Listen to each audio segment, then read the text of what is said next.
Hi everyone, welcome to another episode of Outgrow's Market of the Month. I'm your host, Dr. Saksham Sharda. I'm the creative director at outgrow.co.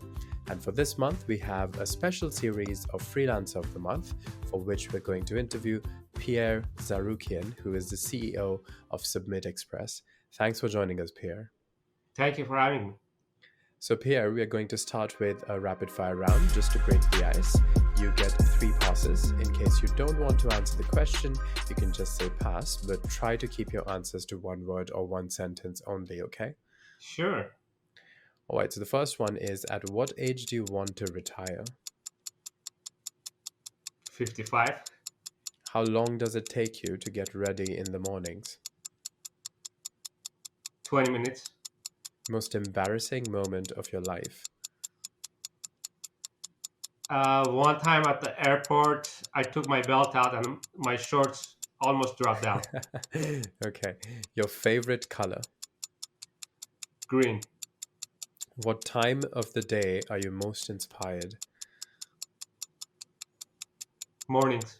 Maybe it's 10 a.m., And how many hours of sleep can you survive on? 6 hours. Fill in the blank. An upcoming marketing trend is blank.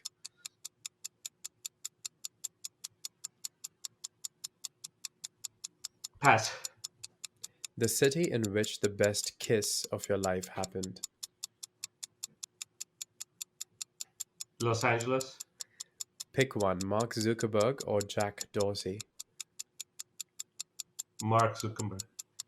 The first movie that comes to your mind when I say the word ambition. Pass.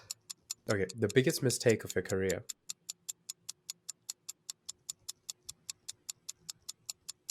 Not selling my company 12 years ago. How do you relax? I don't. How many cups of coffee do you drink per day? I don't. I drink tea. A habit of yours that you hate. Pass. The most valuable skill you've learned in life. Sales. And the last question is, your favorite Netflix show. Pass.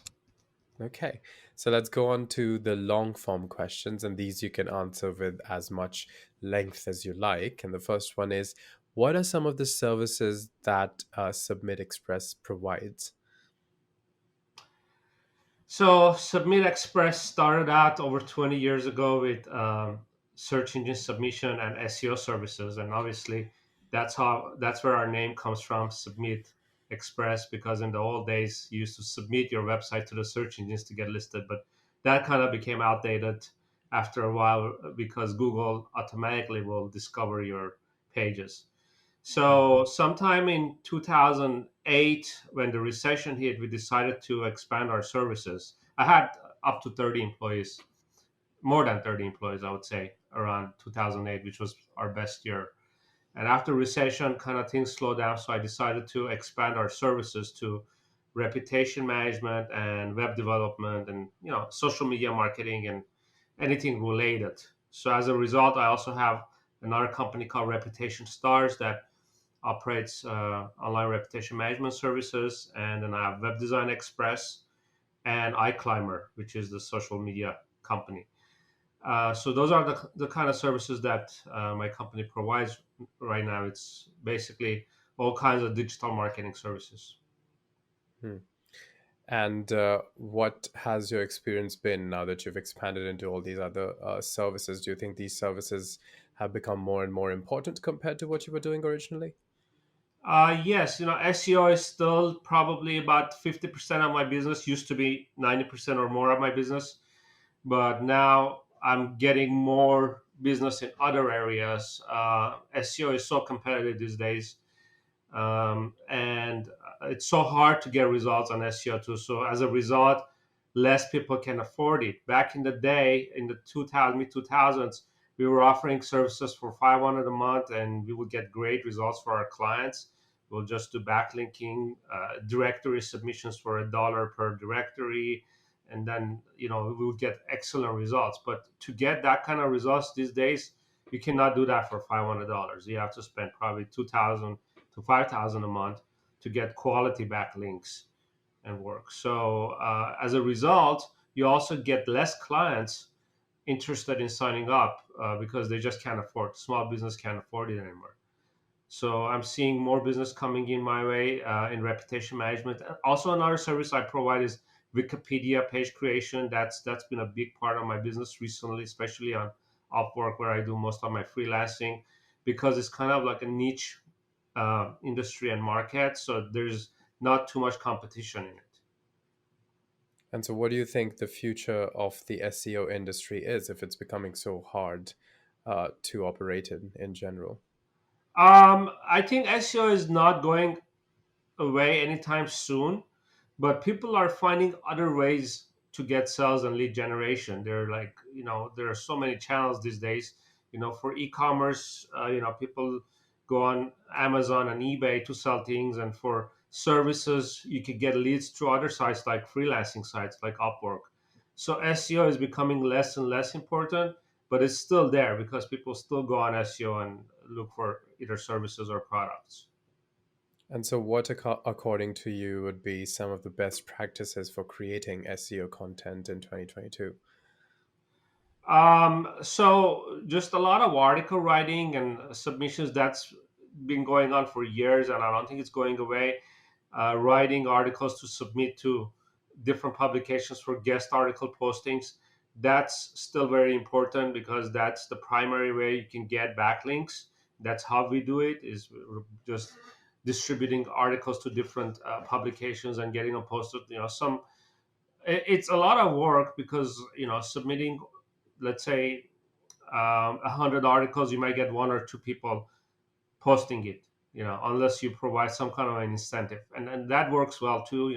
I've had clients where they're selling a product where we give away the product for review, and you end up getting a lot better results of people writing about you. Maybe about 5 to 10% of the people will end up posting your article versus 1 to 2%. So it's still a lot of work, and sometimes people will ask for money to post articles, and if it's reasonable, you do it. But I think that's the primary way. Another way would be to just set up a lot of different social profiles. There are hundreds of social profiles out there that a lot of people haven't heard of. So just setting up different profiles to get your brand out there and having this backlink to your primary site, those would be helpful. And social media mentions are also important to Google. So just activity on social media, Facebook, Instagram, Twitter, that might have some, not a major effect, but some effect because your brand name is out there, and that might have that may trigger some SEO, the Google's SEO algorithm to give you better rankings. And so, when you move to online reputation management from SEO, what tips can you provide when it comes to online reputation management in general? So online reputation management is pretty much SEO times 10 or 20, because you're doing that for 10 to 20 websites that you're trying to improve. Where, let's say, there's a negative article or review or a few negative articles on the first page of Google that you're trying to suppress. So you can't just take them out or remove them unless you hire an attorney that finds a way to take it out, which is almost impossible. And attorneys, cost a lot of money. Although reputation management is not cheap either, but at least if the legal method is not an option, then this is the only option that you have. So what you have to do is create a lot of positive content, SEO them to push them higher up, where the negative content will go further down. So that's kind of the idea behind it. So some of the tips that I have regarding this service is, again, set up a lot of different social profiles, 300 plus profiles. You could find people on freelancer sites that will do it for cheap for you. Set up 300 plus social profiles. And then there are some particular sites that will rank better that I know of, that could help you. I'll give you a few of them. Of course, all the major ones. Of course, there's Facebook, Instagram, Twitter, Pinterest, Flickr, Those are the primary ones, but there is a site called fs6.com, or maybe it's f6s. I can't remember it. It's kind of like a LinkedIn profile for businesses that tends to rank pretty well just by setting it up. It probably will rank in the top 10 or top 20, depends what else you have out there. There's a site called about.me for if you're doing this service for a person, that will work well. Academia.edu, again, for people, that's a good site to be on. But again, anything that you do, you probably want to also give it some backlinks to improve it. There are a lot of alternative Wikipedia sites. Of course, if it can be on Wikipedia, that's a very powerful site, but not everybody's going to qualify. There are alternative Wikipedia sites like Everybody Wiki, Wikitia, Wiki Alpha, and Fandom. So these are good sites to be on. And again, if you make a profile on those, get some backlinks to them, maybe 5 to 10 backlinks at minimum, and they'll get in the top 10 easily. And these sites are a lot easier to get on than Wikipedia. So I do recommend this type of sites. And again, a lot of article writings. There are sites that if you can get on publications that would rank well automatically.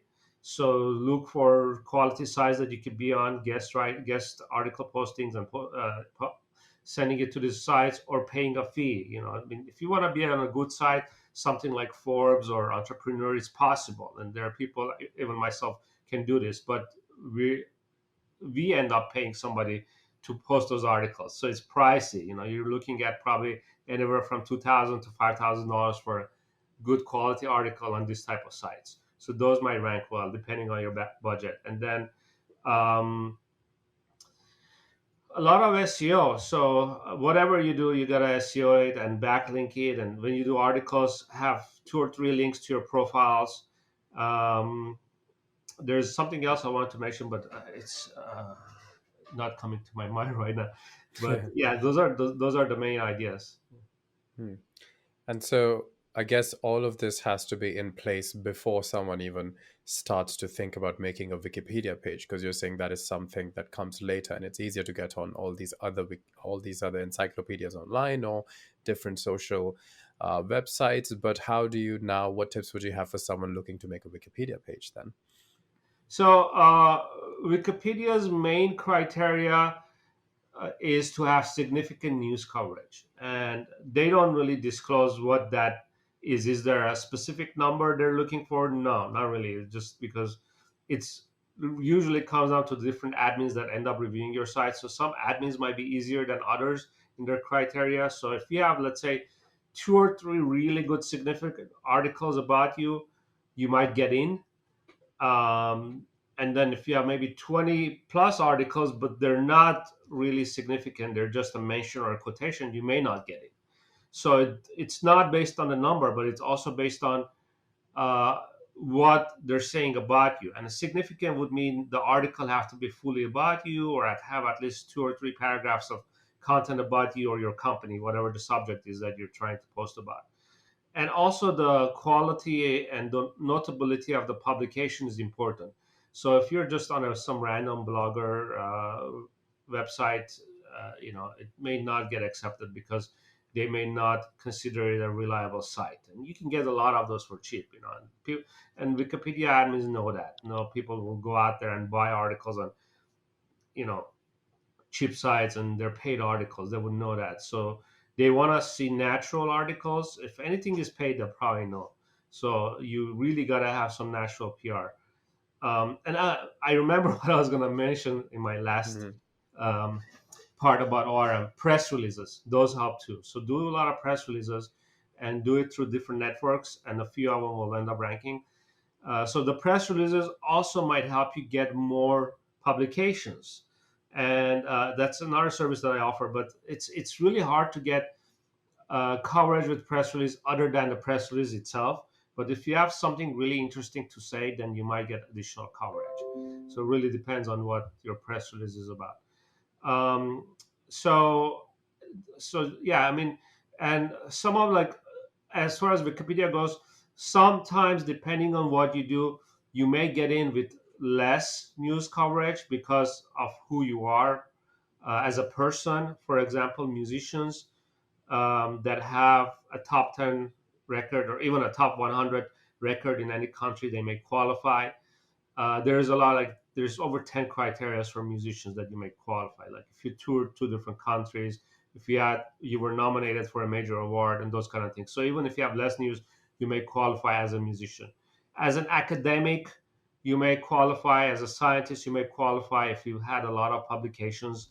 And there's Google Scholar where you could type in a scholar's name and you'll see how many citations they have. So if a scholar has a lot of citations, they may qualify. As an entertainer or a actor, if you've been on two or more films or TV roles that are very notable, you may qualify. So there's other criteria for even athletes. There are criteria too, but the major criteria comes down to the citations and how much news coverage you have. Hmm. And what would you say for a software company? Because there's a lot of software listeners that we have to the podcast. What would be a good strategy for them to get onto a Wikipedia page? So for a company, there are not alternate criteria like individuals. Mm, The only major criteria for companies are to have major news coverage. So, for a software company or technical company, try to get on the tech publications, mm, TechCrunch and those kind of things. Try to get articles published on those kind of sites. Those are kind of important. And then a lot of fundraising type articles usually don't work. So if that's the only type of article you have, like you raise a bunch of funds, Wikipedia admins don't care about that. They want to see that you're getting covered because of who you are, not because you raised funds. Because if you raise funds, you might go out of business in a year or go bankrupt. That doesn't mean you're a successful company. They want to see that mm, you're successful. They want to see that you have reviews about your products and services, not that you raised funds. So mm, sometimes they consider certain types of news routine news, and that may not be a good news. Even though you may think, hey, I got 10 articles about this fundraising, and they're all talking about my company. That's not a good article. Maybe one of them might be good to have, but if you have the same article 10 times on different sites, that's not a good article to have. So you want to try to get reviews about the company. People are talking about the company, who the founders are, when it was founded, where it's located, what they do, the number of employees, and so on. hmm. And so, how many Wikipedia pages clients have you helped in your career at Upwork as a freelancer? I'll just say hundreds. I'm not going to Hmm. disclose the exact number, but Okay. hundreds. Yeah. Okay. And so, what tips do you have for becoming a top freelancer and getting more jobs on freelancing sites? I when if you're just signing up as a freelancer, it can be tough to get going. What I would suggest is just try to get any job you can, anything you could do on as far as a service provider on Upwork or Freelancer.com, which are the two major sites right now. Just try to get any job you can so you can get reviews. Or whatever you're offering, offer it for a discount, for half price, for really cheap. You know, if you're a graphic designer that charges $500 an hour, take your right down to $50 an hour, or even $10, $20 an hour to get some jobs. Why? Because the reviews are important. And just make sure that when you communicate with your client, say, hey, I'm doing this job for a discount, or I will give you a discount, but you have to make sure to give me a review at the end. Is that okay with you? So kind of get an upfront contract from them that they will give you a good review once you're done, because of the job you're doing. Even you can ask for more reviews on other sites too. Sometimes I do that, especially when people ask for discounts. I always ask them for reviews in return, because reviews are, to me, are money. Just I ask them for reviews on Yelp, on Google, and all the other different sites that are possible. So always ask for reviews, and the reviews on Upwork and Freelancer will help you get more jobs. And one of the algorithms on these sites is to, when people are searching for a certain job, the freelancers that come up on top are usually the ones that have done a few jobs in that niche. So if you've done, let's say, 5, 10 jobs that are Wikipedia related, and somebody types Wikipedia editor, you may come up because you have done 5 or 10 similar jobs. You will even see that under the listing in Upwork that says this freelancer has done 10 jobs that are related. You even see that when it comes up. So the number of your rating is important, and the related jobs that you've done is important for you to come up higher on the rankings. And as a result, what happens, you're going to get more invites. So you don't even have to go out there and send proposals, which cost money. But if people invite you, then you're not paying for that proposal. So I would also suggest submitting as many jobs as possible, 20, 30 jobs a day, if they're available at minimum, in your niche or in the areas that you offer services. If you start sending 20, 30 jobs a day, eventually, even if you have 0 stars, you may get a couple of jobs a week out of that. It's very competitive. So, and yeah, new freelancers will have a tough time getting jobs, but if you give a good price, that's the way to beat the competition and to get the reviews.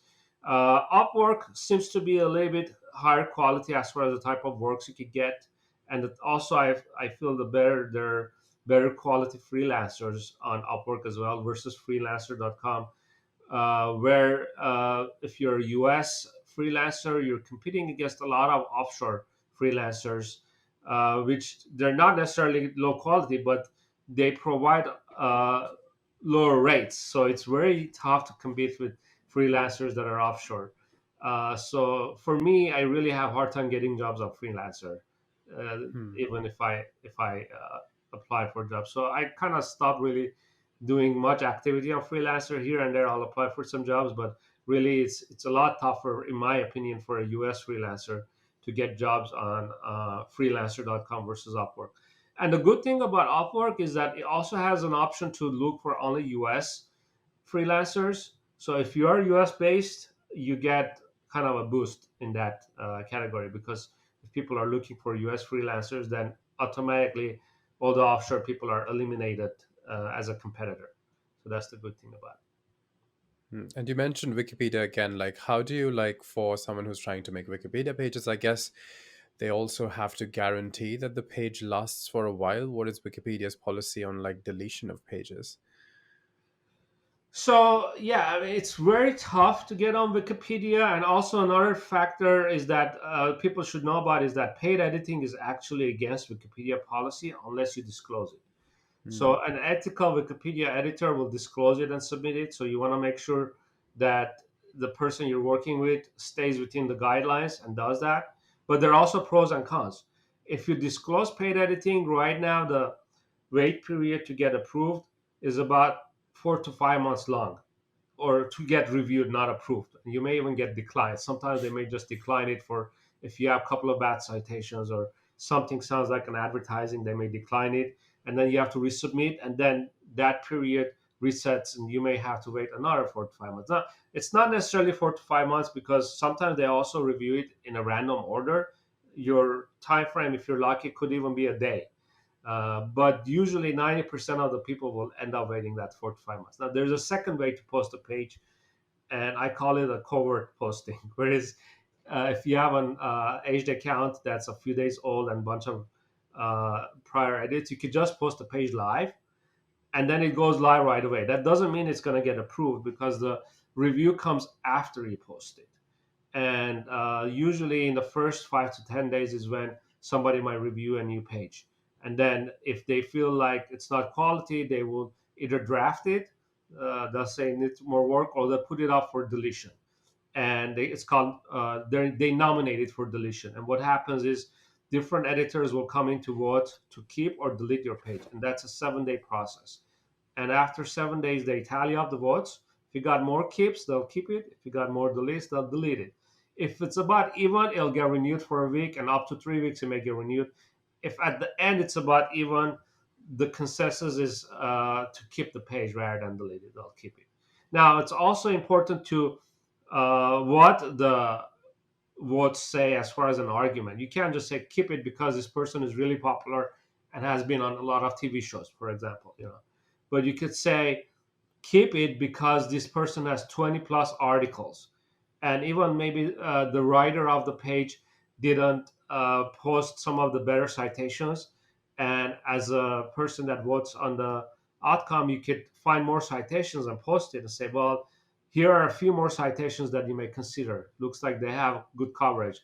The person did a poor job in this, so this is why they should be kept. So that's kind of the process.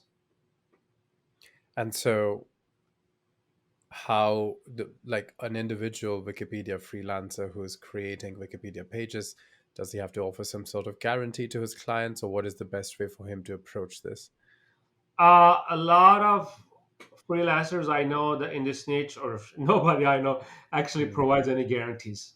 The mm, best is I have a special kind of a 50% guarantee service that sometimes I'll offer, where you pay half up front and that goes towards the writing and submission, and half when it's successful.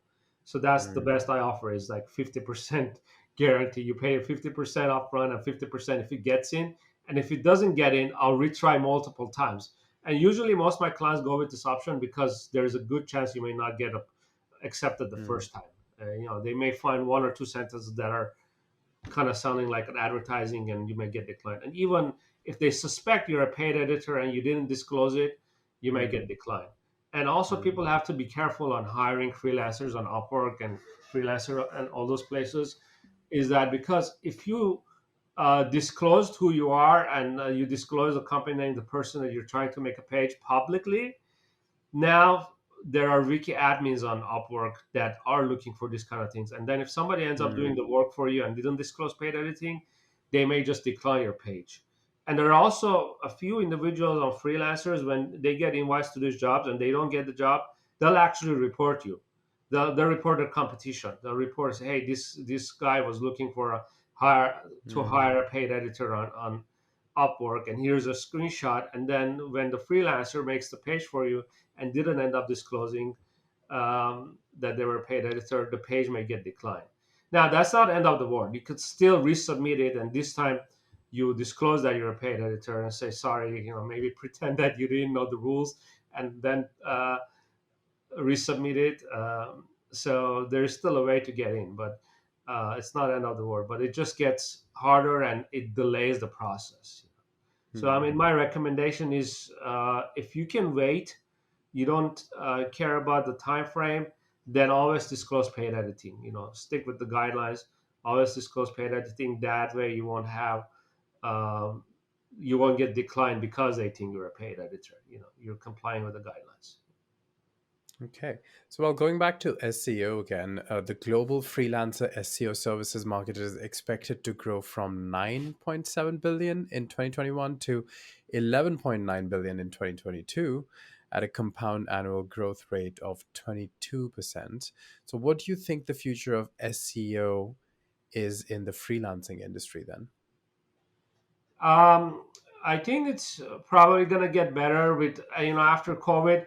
A lot of people are going the freelancing route and outsourcing, and a lot of even people companies, as you know, that were had full time staff in house. Everybody ended up working from home, and some have stayed um, at home working. That even me personally, I had right up to before COVID, I had an office space with 5 employees, and then when the COVID hit, everybody started working from home, and I decided to downsize my office space to just one small room for myself, and for meetings, and all my staff are working from home right now. And then I even let go of some of them and decided to go the freelancer route myself. So I outsource a lot of my writing, and for SEO purposes, I do a lot of writing. SEO is a lot of writing, so I outsource a lot of my writing to different writers. Even though I'm the brains of the company and I do the SEO myself and the technical aspects myself, 90% of the work that I do for SEO is writing, and I outsource all my writing. And I would assume that other companies are probably in the same situation too. Is that, and it's also very hard to find a good quality people in SEO to hire full time or part time to primarily work for you. So the freelancing route, I think it's easier because you can find a lot of freelancers on sites like Upwork and check the reviews and see that they have a good rating, and check their background there, and then based on that you hire people that are quality and at a rate that is reasonable to you. If a US freelancer is too expensive for you, then you go offshore, and you can always find someone within your budget. Hmm. Okay. Well, so the last question kind of related to this is what would you be doing if not this in your life right now? Interesting. Well, I used to make music. I make electronic music. I had a full studio before, just early in my career in my 20s.